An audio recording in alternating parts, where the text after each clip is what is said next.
I'm a very proud doctor. I don't know how you feel wearing this white coat, but I am an extremely proud doctor. And therefore, it makes my blood boil when people say all doctors are thugs. It makes my blood absolutely boil.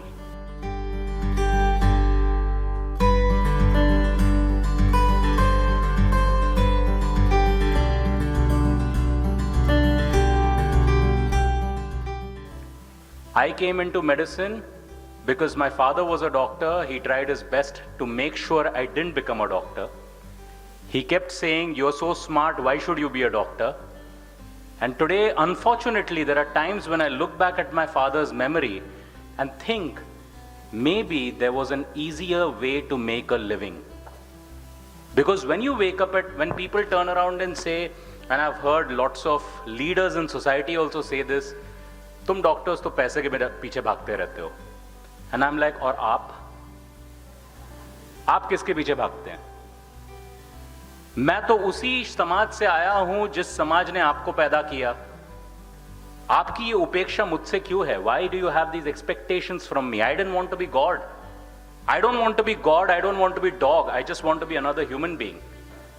I just want you to respect me for what I do, just the way I respect you. And trust me, nothing can be more difficult than saving the life of another human being. Nothing at all. There are times when people who are in management say, today was a very bad day. My boss yelled at me. You know what's a bad day for us? Someone has died. Are you trying to tell me that I'm happy because someone has died? Even painters are extremely proud of the painting they create. And if doctors and surgeons were amongst the best that society had academically when they went into their respective fields, are you saying I'm happy that the patient died and I'm counting the notes?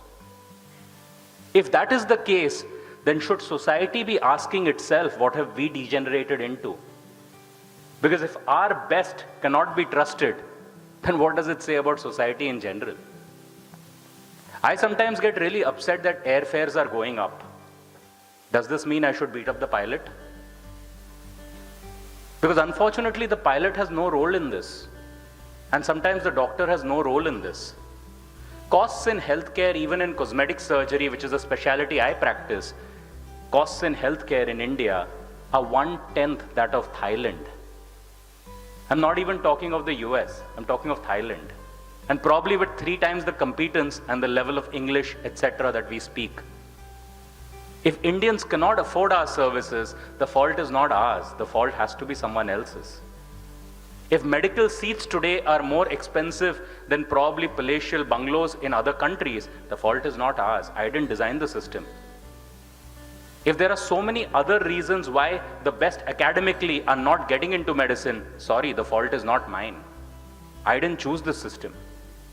And so why should I bear the cudgels of something that I didn't choose, something I didn't create, something that you didn't ask me before creating, but yet I must bear the cross for that? Why?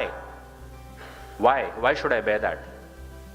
I remember 1 year ago, I was operating. On one day, we had one HIV positive patient, one hepatitis B patient, and one patient who was into full-blown AIDS. By the end of the surgeries, the entire operating room, because we were performing some very complex facial procedures, was covered in blood. We were all bathed in blood. How much can double gloves and a spacesuit-like thing protect you? Are you telling me I love money so much that I want to die of HIV? And if that is true, then why don't you go ahead, or whoever's not a doctor, come in and try and make sure how funny it is to make money and be woken up at 3 a.m. and go and see a patient when your child and your wife are next to you and they want you to go to sleep? Why is it that doctors in India have a 30% greater suicide rate than other communities? Why is it that doctors live approximately 9 years less, according to the Indian Medical Association data, than the average life expectancy of Indians? Why is it that Indians who had an average life expectancy of 32 years at independence today live up to 69 years, which is double and more, and yet no one seems to recognize what we are doing as a specialty or as people.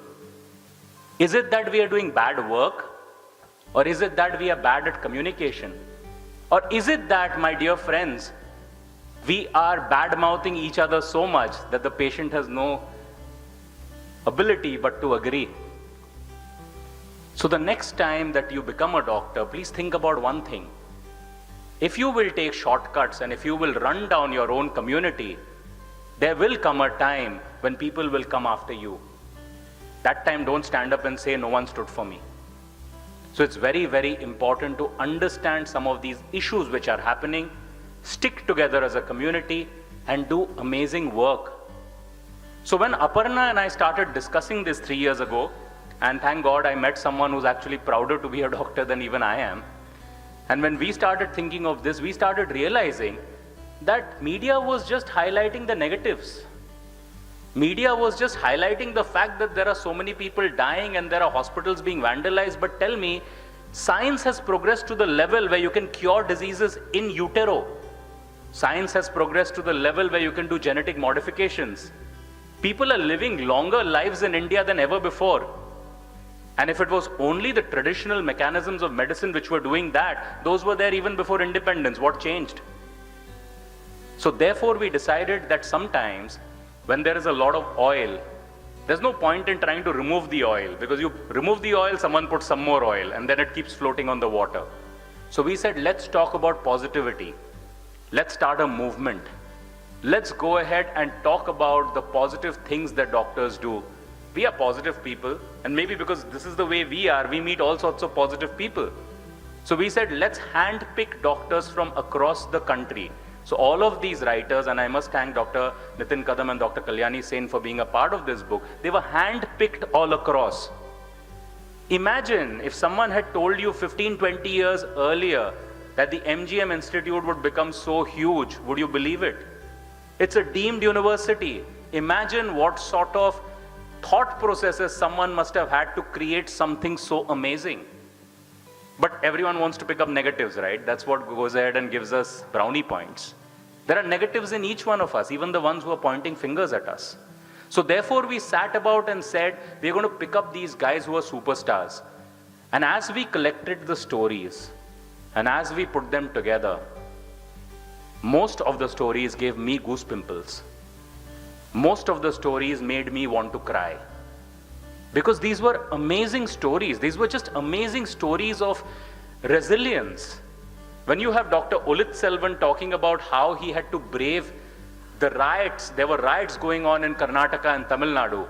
And while he was taking the patient across for a liver transplant from one state to the other, there were Kaveri riots. How he had to brave riots which were burning ambulances. Oh, by the way, what does that say about society? They were burning ambulances. And then he walked across the border with his patient hand in hand. After telling his wife that he didn't know whether he would come back that evening. How is that lesser than any soldier in this country? How is that lesser? And today it's so cool to talk about patriotism and talk about soldiers. But hello, the way things are going, 40% super specialty seats were not occupied this year. If things continue in this manner, I'm sorry to say, even soldiers will find it difficult to lead us in battle because they'll bleed to death without the doctors. So that's how we put things together. And then we went to Bloomsbury and we said, okay, let's put it all together. They agreed. This will come out with a step 2 of the book. Step 2 will become larger. We've already started planning it. There will be some Nobel laureates who will be a part of this. The person who did the first face transplant in the world. The person who invented the cyber knife in the world. Amazing things, amazing stories, because ultimately, my friends, it's about us having to get inspired as well. If we keep reading negative stuff, and I know a lot of doctors who now when we get together talk of all the negatives, we are reinforcing the negatives and not igniting the positives. We didn't come into medicine to talk of negative stuff. We came into medicine to save lives. And so let's do whatever we are doing well and communicate a little bit better so that people can start and understand why as doctors we were privileged to be blessed with the art of healing, and understand that no matter how much science progresses, Ultimately, we may try our best, but there has to be a superior power who's responsible for everyone. Because without that, my father too would have been alive today. If only doctors could have done everything, my father would not have passed away in 2011. Like I said, there's been a lack of trust. It's become deep-seated. And unfortunately, we've got the feeling over the last few years that India is almost at war with its doctors. In the US, there are litigations, and in India, there are hospitals being broken down. And therefore, we wanted to change the thought process, and that's what we wanted to do and become the medium, and this book is one of them. And we are very privileged and lucky to say that there's been a lot of love showered on this book. In the first 20 days itself, the book has gone into its first reprint. In the first pre-launch itself, it pre-launched on Amazon.India on the 10th of August. By the 20th, Amazon had run out. But there are only 2,500 copies yet, and we have a long way to go. Not a long way because we want to earn royalties, but a long way because we need to ignite the conversation and tell people why we are so proud and so privileged to be wearing that white coat. Keeping it clean is a responsibility, and if people are going to throw mud at it, we must use some more whiteners and tell them about the wonderful things that our profession is doing. Thank you so much.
Do go ahead and study and give yourself a good education, so your production capability for life increases, you become a more efficient machine, and many people are willing to hire this particular machine.